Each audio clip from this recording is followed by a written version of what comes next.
Hello and welcome to the YouTube channel of Face to Face on CDTV. My name is Umaru, Sanda, Amadu. My guest today is Deputy Attorney General Alfred Tuah-Yeboah. We talk about a number of issues, including Aisha Juan, who has been involved in Galamsey activities and who has been jailed now for 4.5 years. Stay with us for that story and do share the channel for other people to also see what's happening on the big stories in Ghana.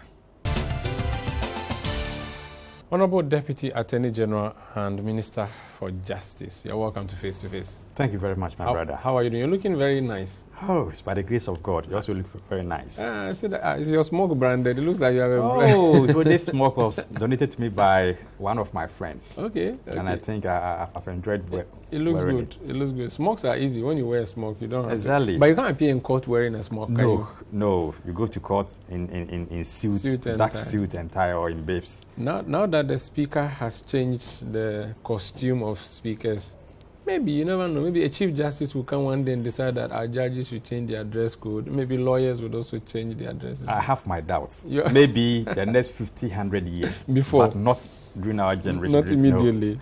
Because we started wearing the wigs and the gowns years ago.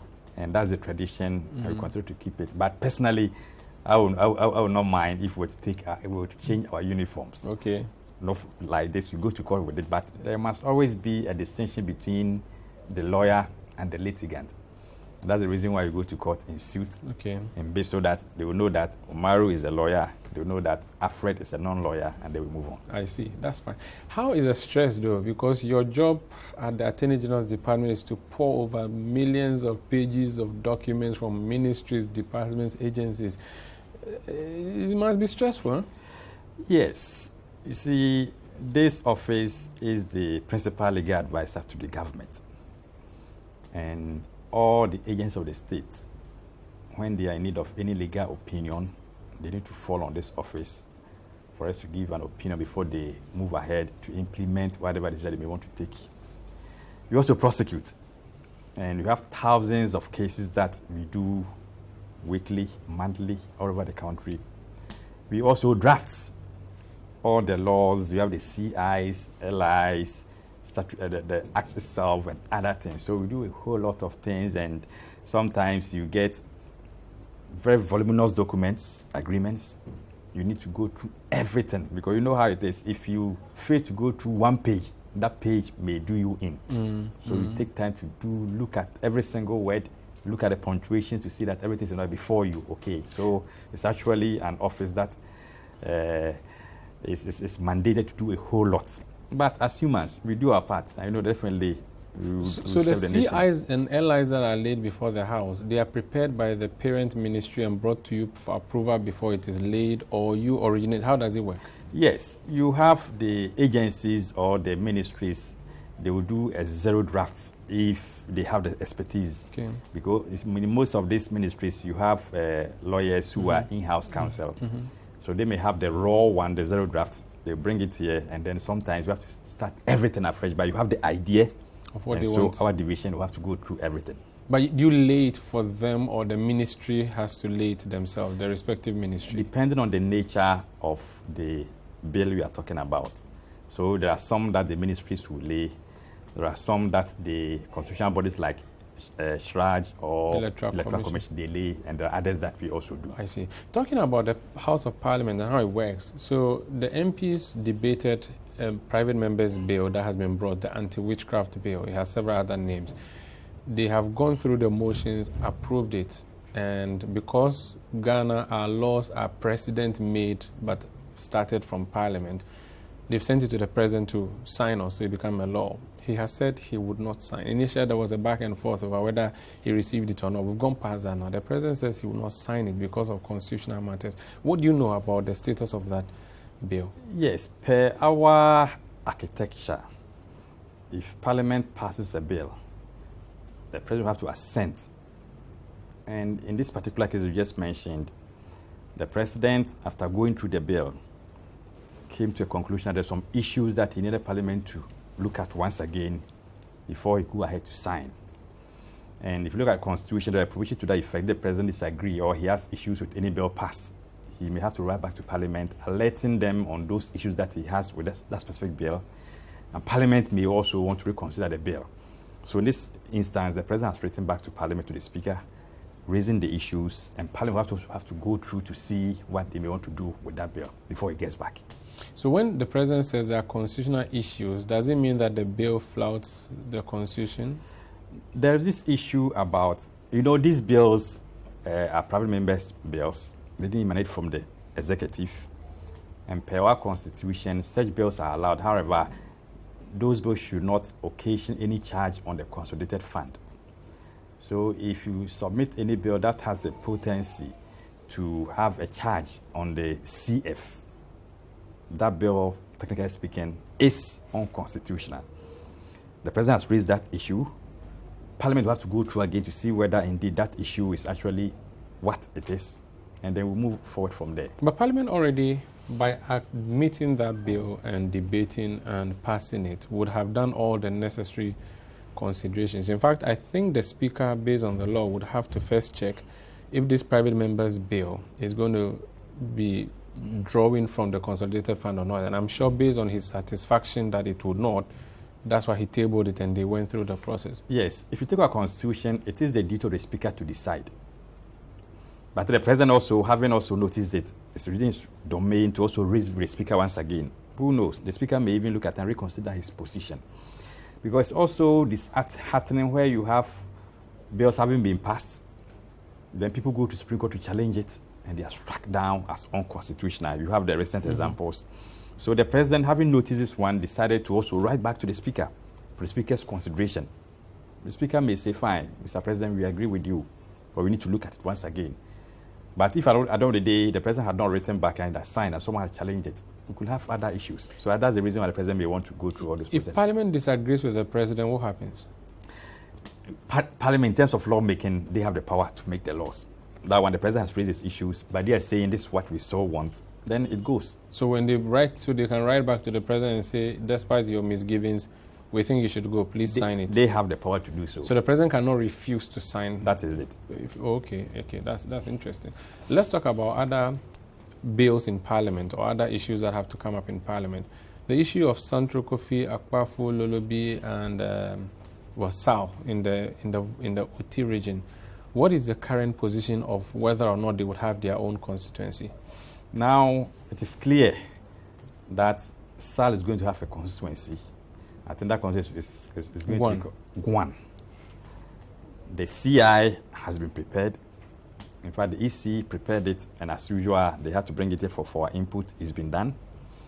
And they are supposed to lay before Parliament. My understanding is that it was laid before Parliament. But I don't know, because there was also an indication that they were going to withdraw it. I don't know whether it's been withdrawn. But per our constitutional framework, such bills are to be laid for 21 sitting days. After 21 days, they become law. Unless Parliament, by a majority of 2/3 majority, strike it down, and then it is struck out. I've seen publications suggesting that the Constitution itself has been, the constituency has been born. I don't know whether it is true or not, but I've seen some information around that. Now, what does that mean if South becomes a constituency? Because there's this whole issue about the district level elections that are coming up next. Would they be allowed to vote as a constituency? And if they have become a constituency, when would they elect a member of Parliament? How are you going to deal with all of that? Yes, already they have the district, because district was created before 2020 elections. So they're going to take part in district assembly elections to elect their assembly members. But in terms of Parliament or their MP, they'll have to wait until 2024 December before they can vote for their new member of Parliament. They can't have a member of Parliament now? No, they can't have it now. Why? Because if you look at our Constitution, in the lifetime of Parliament, you cannot create a new constituency. So we have this 8th Parliament. Until their time comes to an end in December, you can't have new members joining. But if you have a sitting member maybe resigning or dying, you can have by-elections. Yeah. But you cannot create. You cannot create while the Parliament is in session. I see. So the Guan people would have an MP for 2025. Exactly. That one is guaranteed. Exactly. Because they'll be allowed to go through the law. Exactly. Let's look at another thing in Parliament. The restrictions bill that was brought by the Trade Minister. It appears it's not even been laid, which means that it may not mature before they go on recess. But has the Attorney General been involved in that bill? Yes. I know it's an ally. Ally. So it came here, we went through it, the minister has taken over it, and it's gone back to Parliament. and supposed to lay it before Parliament for them to go through the processes. So far as we are concerned, we've done our part. It's now left with the Minister of Trade, and then Parliament also do their side. When these things are brought to you as Attorney General or Justice Ministry, do you look at the policy side to the issues, or you just focus on the law, and if the law is okay, you let it go? How does it work? We look at the law to see whether you have existing laws that may conflict with the one that we are seeking to pass. In terms of the policy issues, we may raise some issues, but those issues are technically within the domain of the sponsoring ministry. Okay. They have the experts there to look at it. But our own issue has to do with looking at our constitution, looking at other existing laws to see whether that specific bill or CI or LI is not flouting any of the existing laws. Okay. All right. I'm still just trying to get an update on a number of issues. The last time I spoke to you, we had an interview about the man who was running Capital Bank. You told me how you had allowed him to do, is it plea bargain? Is that what it is called? How can things change and then he eventually got jailed? Yes. Because I'm asking this because there may be people who want to tap into that. How does it work? And at what point do you lose it? Because when you get it, it should be something that should make you escape jail. In that particular case, the gentleman took advantage of Section 35 of the Courts Act. And that section is to the effect that if someone is charged with an offense that has occasioned any kind of loss to the state, that person may want to come plead guilty to that offense and offer to pay reparation or compensation to the state. So Tuah-Yeboah took advantage of Section 35, and per that law, if both parties are able to agree on the terms, it is the duty of the court to ensure that that agreement that we've had is in line with law.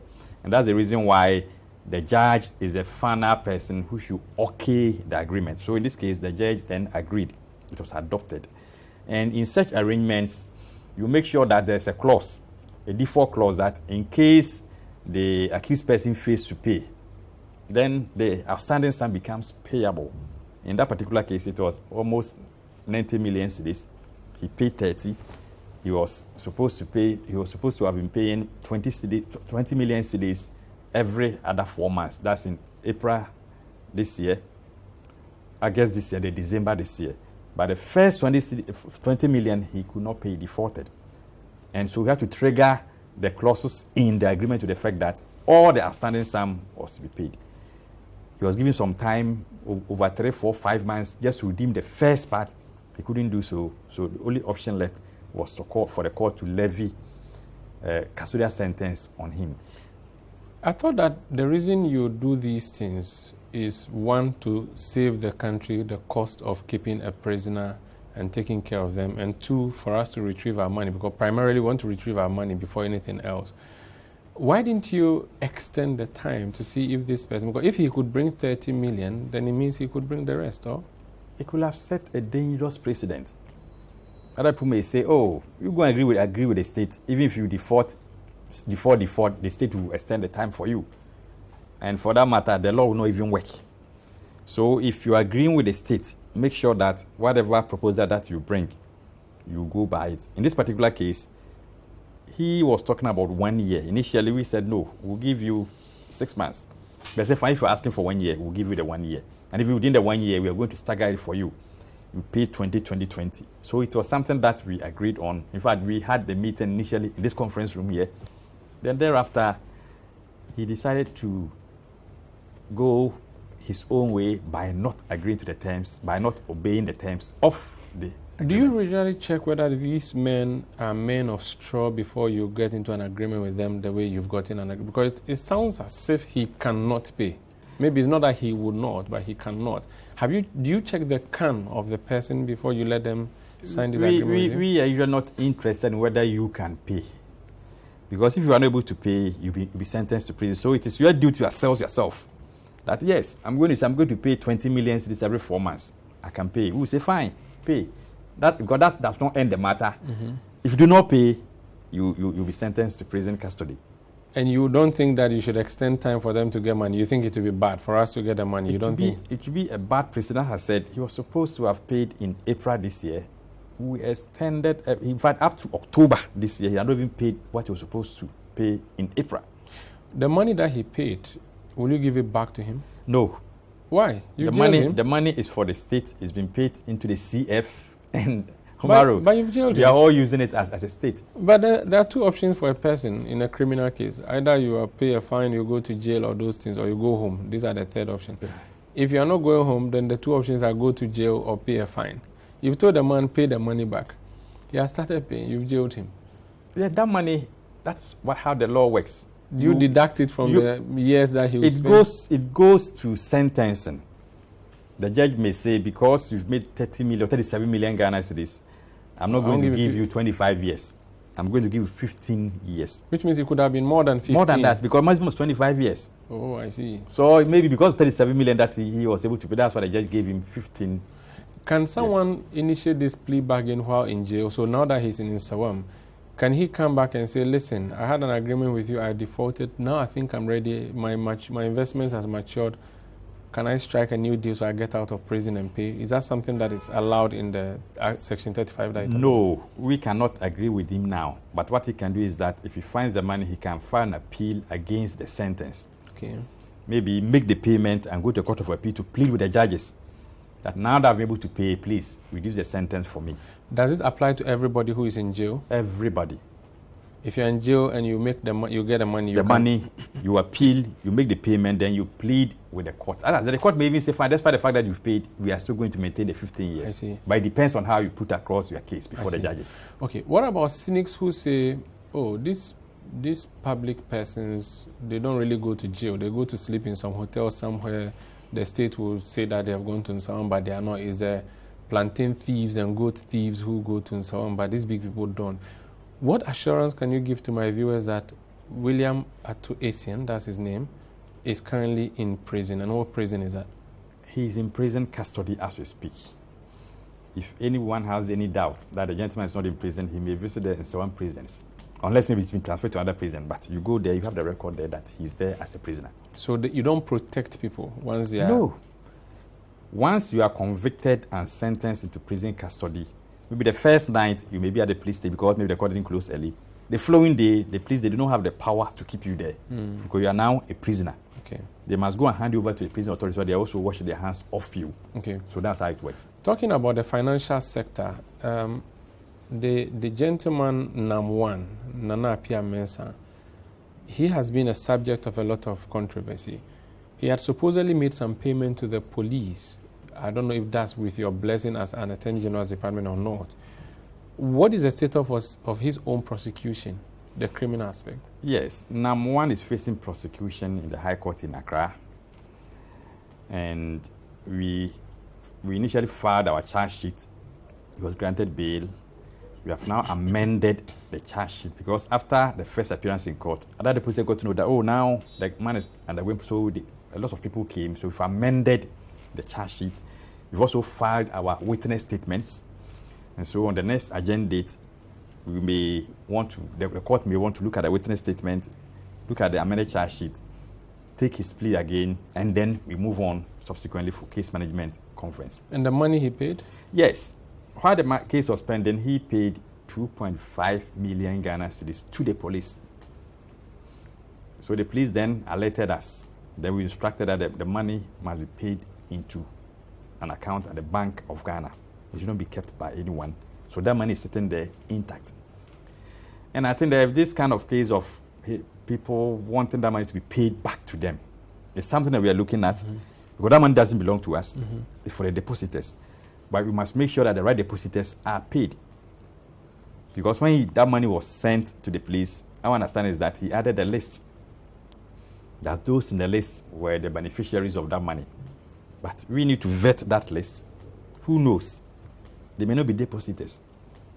And all that they're depositors to, they're entitled to some form of payment. So to be fair to depositors, we need to have all of them. Even if you're even going to get one CD each, everybody gets some. Exactly. Talking about depositors, Gold Coast Management, I think one of companies owned by Papa Kwesi Indom, the people who had invested have been demonstrating and protesting. They said they have been told that because there's a case pending in court, their money will not be paid to them. Do you have a brief on that?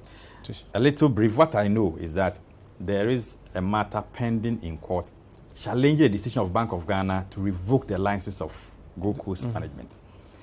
And because of that suit, technically speaking, you cannot say that you are going to make some payment because the person is now challenging your decision. So when that case is determined to the effect that the revocation was properly made, then in that case, payment could be started. So that's the reason why they are not being paid. The others who never challenged theirs have had their monies paid to them, if not all of them. But if in NAM1 you want everybody, you want equity for everybody, then you should also have same for these Gold Coast people. You shouldn't care what's happening in the courts. You should give their money to them, their livelihoods. NAM1, the state is not providing any money. It's not paying monies from the state coffers. NAM1 himself has raised that money, so it's not our money. In Gold Coast, the expectation of the state must use the taxpayers' money to pay because of banking sector cleanup. Okay. But we are saying no, because the person is challenging our decision to revoke. If he wins the case, he'll be in a position to pay you back. Okay. On NAM1, he has insisted that you have frozen his assets, you are not allowing him the free will to do business, and if he does, he can pay back. Now that he has shown commitment that he can pay his people, why don't you withdraw the case in court and let him look for his money, another 2.5 maybe in the next few months, and pay to the people? I'm sure they will be happier than you sending him to jail. So what business are we freezing? What assets?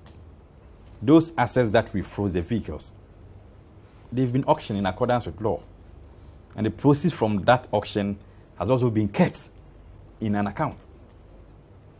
And so in terms of his ability to do his own business, he has a right. But he will not be permitted to do illegal business in this country. If, for example, tomorrow he wants to set up an agro business, who is stopping him? Nobody is stopping him.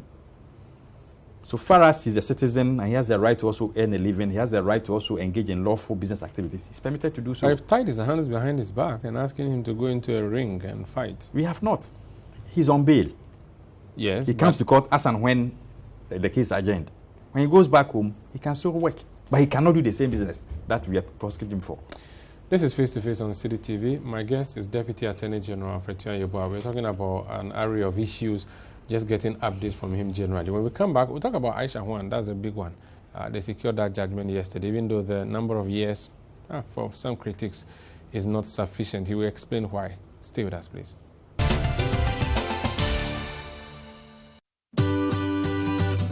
City TV is live on DSTV. Go to channel 363. On GoTV, access City TV on channel 182. On a digital TV, please press the menu button on the remote control and run a new search on your TV. Take note that without an antenna, you cannot access City TV on your television. City TV can be accessed on a free-to-air digital box like the GoTV and Star Times box. City TV, it's your world.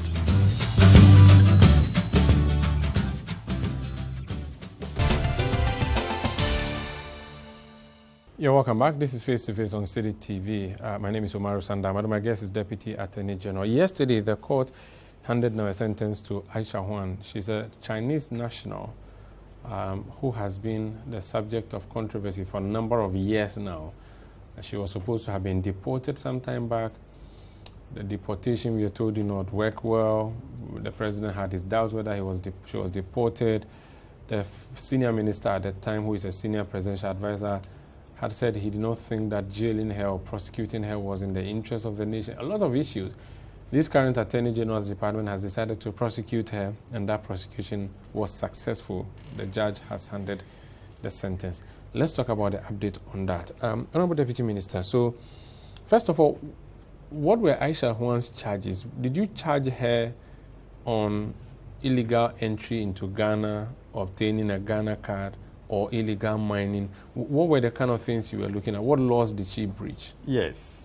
On Aisha 1, we charged 4 counts.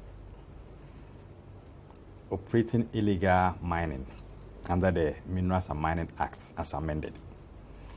Then also facilitating others to also engage in illegal mining. We also charged for employing foreigners without lawful authority. Then lastly, her entry into Ghana through unapproved means. So 4 counts. You could see that the last 2 counts relate to immigration issues. The first 2 counts relate to mining issues. And so we needed to have all the witnesses available to prosecute her in this particular manner. In doing so, we were able to assemble 11 witnesses. Out of the 11, some of them are farmers. They are farmers who sold their parcels of land to Aisha 1 for her to do her illegal mining activities. And so we had direct evidence because they came to court to say, this woman came to us together with ABCD, bargained with us, and then we offered our land to her. And Umaru, it may interest you to know, it may even surprise you that in most of the transactions that Aisha 1 did with respect to getting the land from the natives, what she did was very simple. She would go to Madam A, say, Madam, we need your land for our activities. Do you agree? Madam A will say, yes, I agree. Then we'll meet tomorrow or tomorrow next to agree on the figures. By the time you get back to agree on the figures, she has gone there already to raise down your crops. Without paying you. Without paying you. So you go there, bargaining with her, she has an upper hand. Because she already destroyed your crops with your consent because you said, fine, now you have to bargain with her. And some of the witnesses said, even the amount of money they agreed on, very little amount, she paid those amounts in installments. Sometimes go and give you 500 Ghana cedis. Sometimes 1,000 Ghana cedis. And there was also one witness who came, a mining company. They also had a concession to prospect gold. But Aisha 1 too was entering into their concession. So they did everything possible to get her to stop. She didn't do it. So they had to go to court in Bekwai to file an injunction to restrain her. So we also called them to come and testify.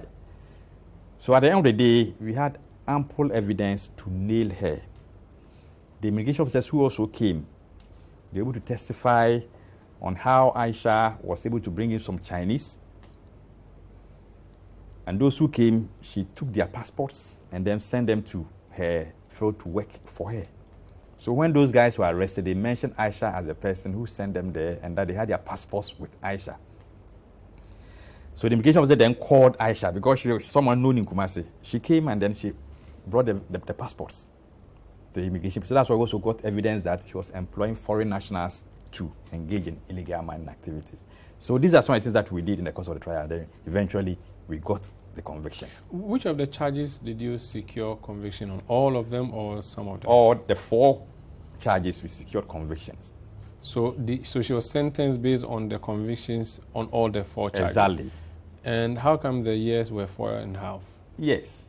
The first count on illegal mining, the second count also on illegal mining.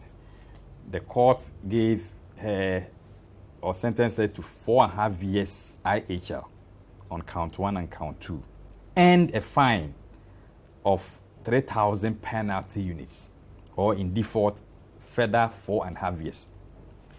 Then with respect to the immigration offenses, 1,200 in default, 3 years.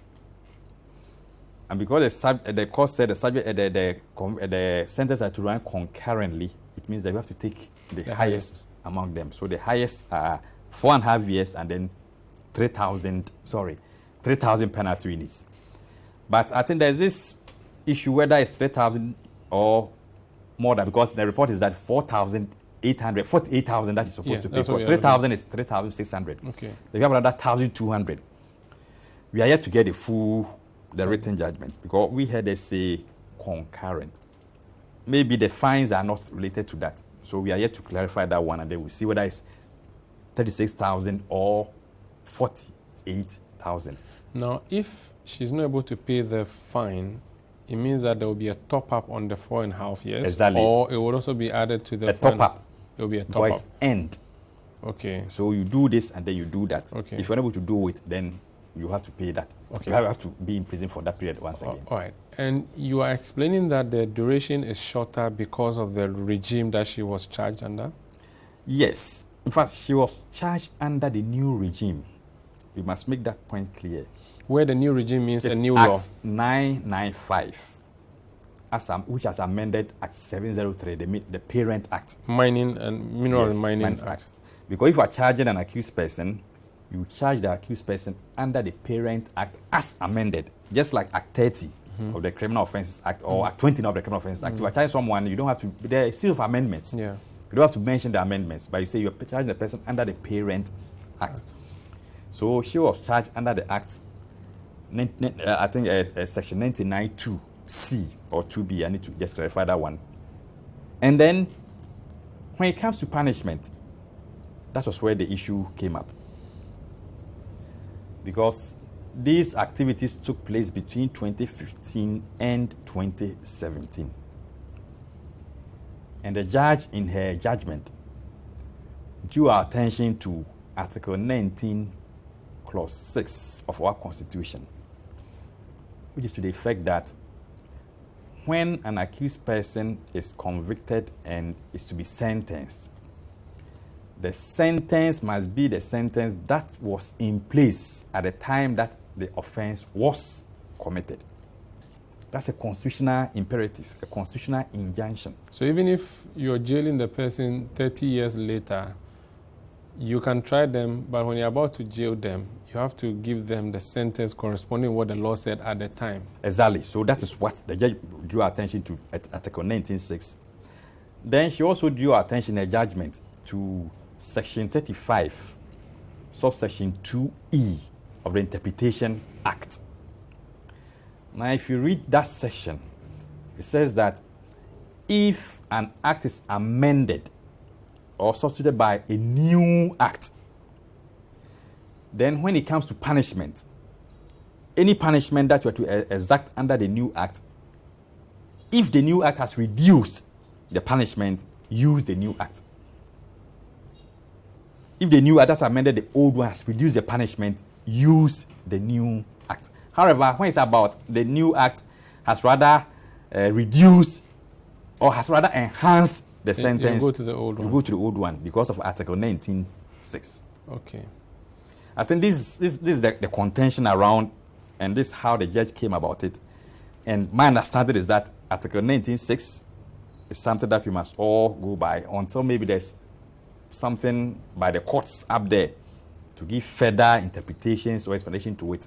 As we have it now, that's why the judge did, and that's why Aisha was given 4 years, 6 months. Okay. She should have been given 5 years, the maximum, because under the Act in 2015, under Act 900, the maximum sentence is 5 years, and then the maximum fine is 3,000 penalty units.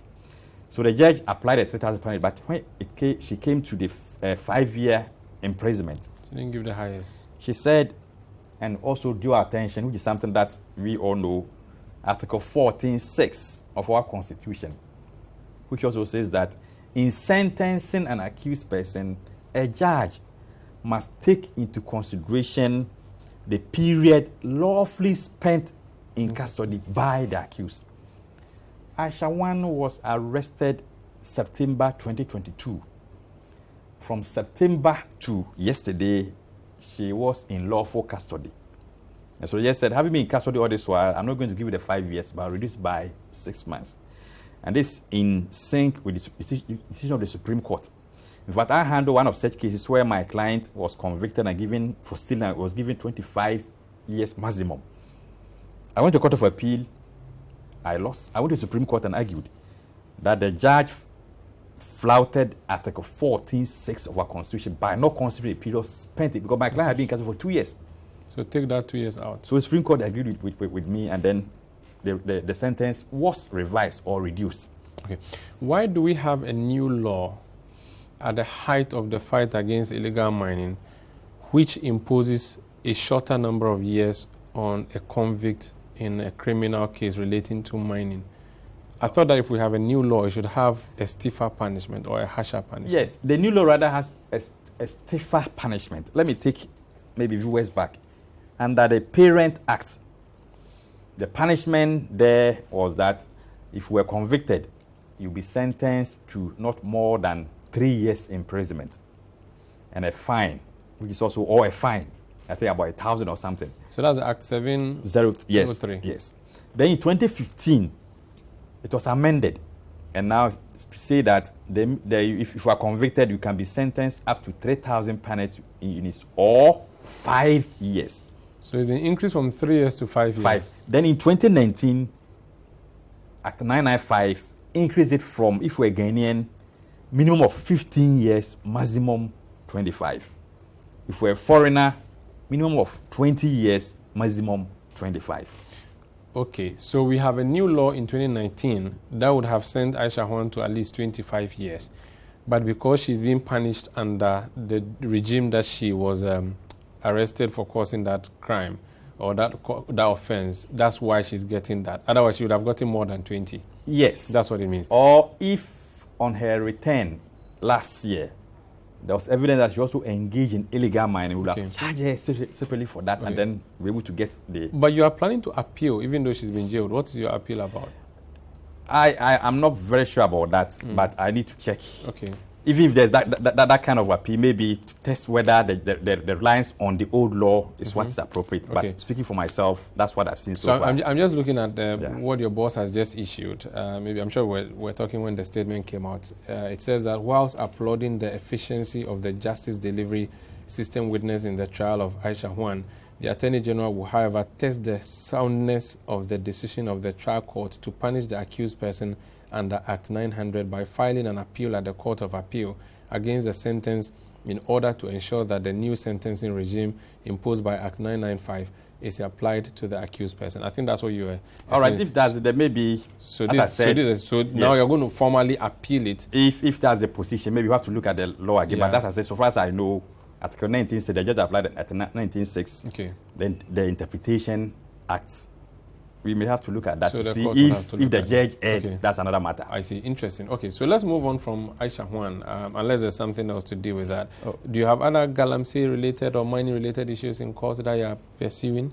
Yes. Since your government is hell-bent on fighting Galamsey, but the Galamsey is fighting you too. Yes, we have a lot of Galamsey cases pending in the various courts. I think we have close to 130 Galamsey cases. 130?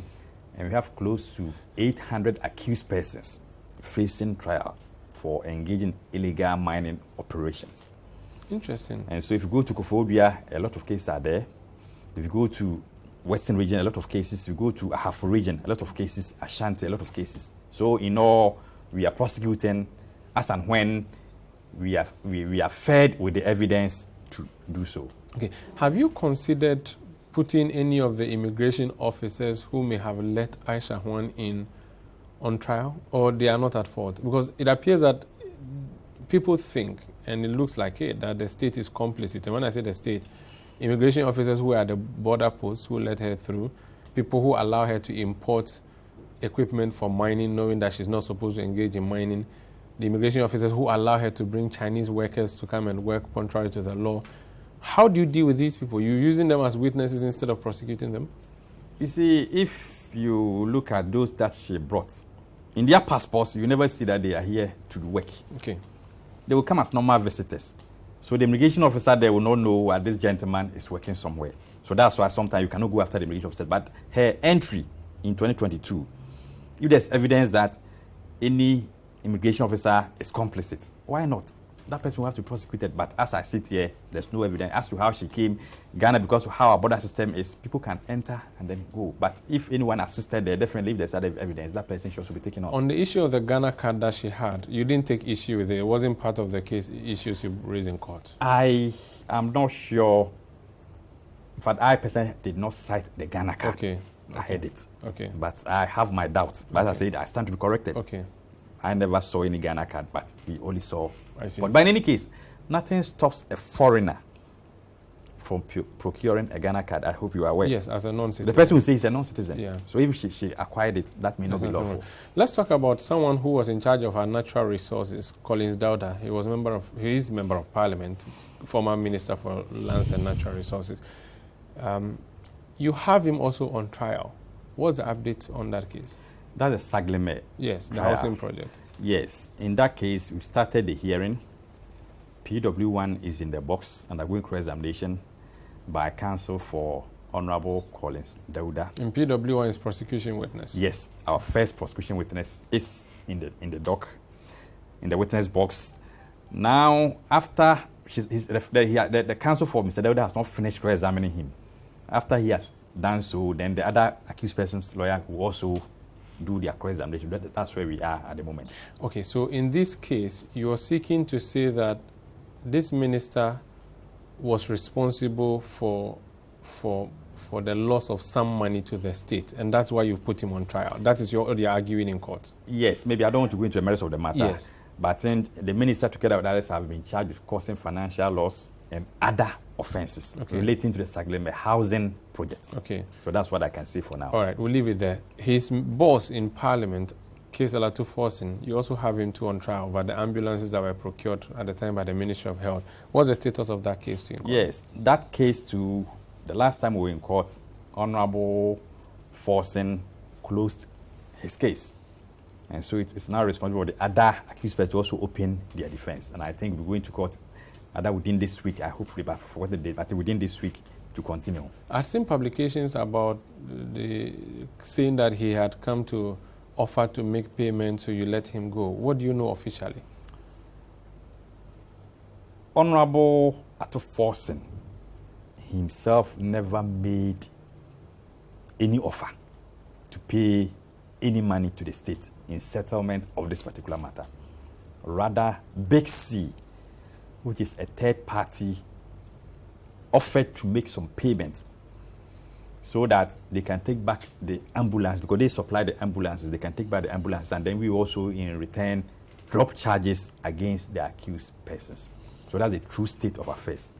And are you having discussions on that? Is that something you're considering? I don't think now the discussion is no longer going on, because at some stage you wanted to find out whether the accused persons wanted to take advantage of the Plea Bargaining Act, because that process that Big C initiated is something unknown, and we need to explore it. So now that discussion is no longer going on. Maybe it may come up later if we're going to look at it and they see if okay, so for now, trial continues. Yes. In Asin North, the member of parliament there who has been re-elected is standing trial.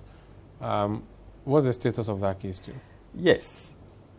In that case too, the last time that we were in court,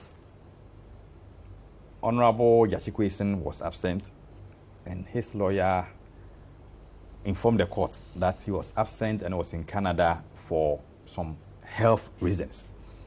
So that case has been adjourned to a date in February next year, because the judge is now on leave in February next year. However, we've been able to call two of our witnesses.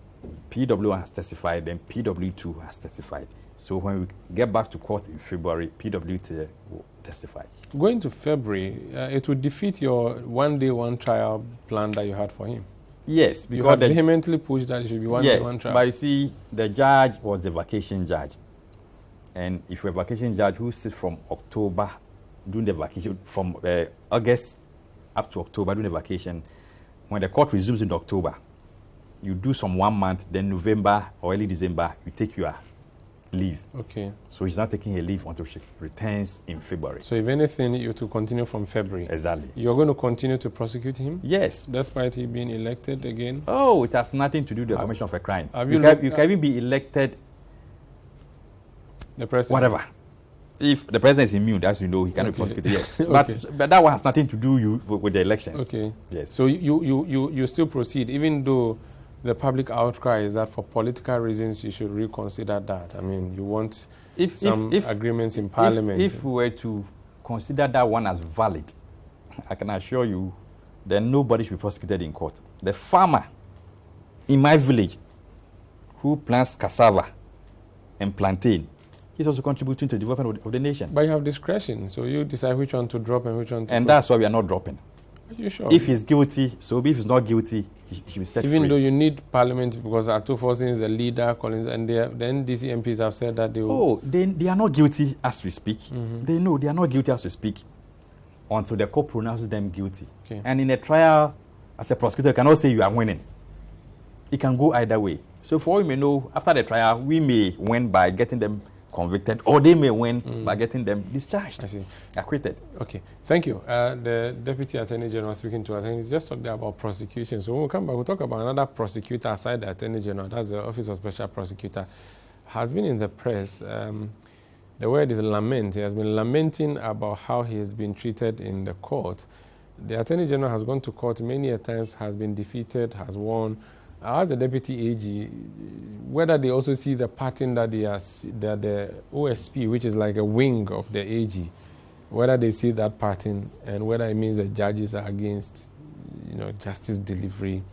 We'll talk about that. Plus, he wanted to be a member of parliament. I don't know. Ask him if he's still on that agenda from the Bono region. Stay with us.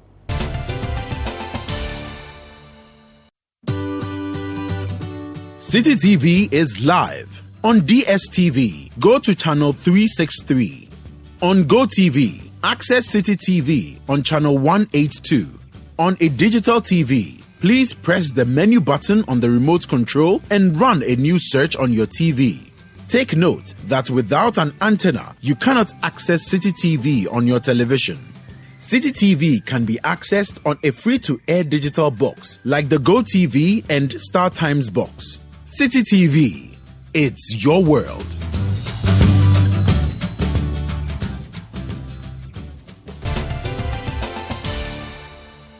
You're welcome back. This is Face to Face on City TV. My name is Umaru, Sanda. Amadu. My guest is Deputy Attorney General Alfred Tuah-Yeboah. We've been talking about a number of issues that his department has been dealing with. And then while we're at that, the other department that has been hived out of their powers and given the power to prosecute corruption and corruption-related offenses, the Office of Special Prosecutor. I must say that the Office of Special Prosecutor's building is way, way bigger than the Attorney General's building. And even though they are the baby, they are the bigger ones. But this week, the SP, Kise Jabin, he's not happy. He has listed 4 cases. He said that the judges don't like his face. He didn't use that, but that's how it sounds like. Yeah, maybe on that issue about the office. We also have our new edifice just behind the High Court complex. Oh, really? A 10-story building. Oh. You, if after this, you can just pass by and see. So we may move into it. I was worried for you. And then we see whether our baby will be bigger than us. But you see, if your child becomes an adult, you leave that adult to take decisions. You don't have to interfere. So that's the relation between our office and the OSP. These are independent state institutions. State institutions, they take their decisions and they go to parliament without even we accompanying them. So the OSP is within his right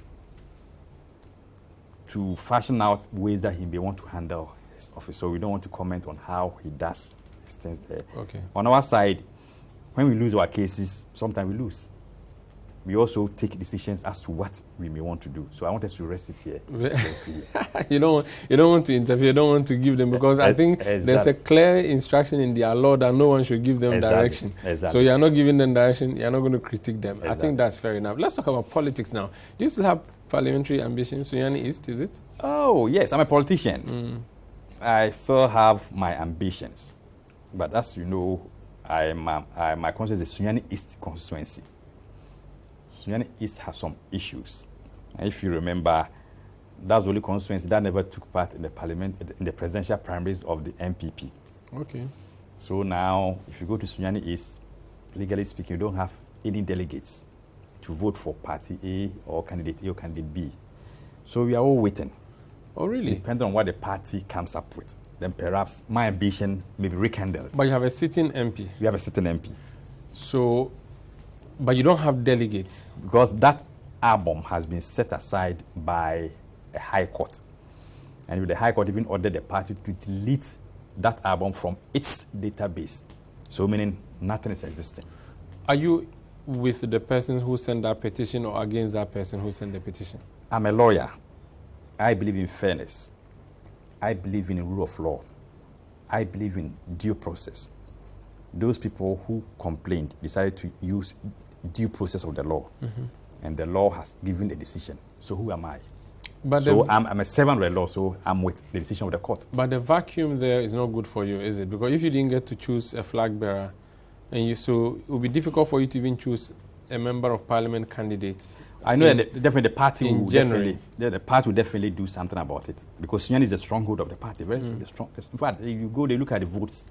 You've had this MP, he's been voted for, I think, 4 times, H. Mensah 3 times. So, and this has never won that seat. So I know the party will definitely step in and then do what it's supposed to do. But I don't know what the status of that is now, do you? I don't have it now. Okay. I know the party will definitely come out. But if it is cleared, you plan to run for the constituency in January?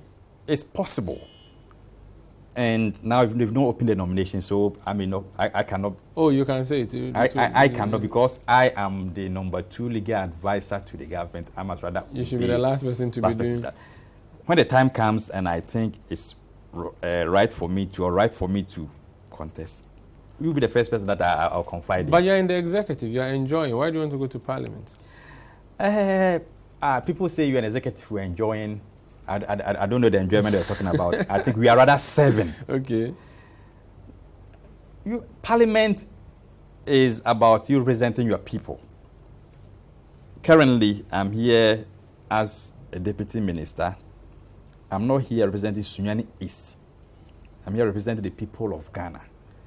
But perhaps I need to also pay back what they've also invested in me by also representing them in parliament.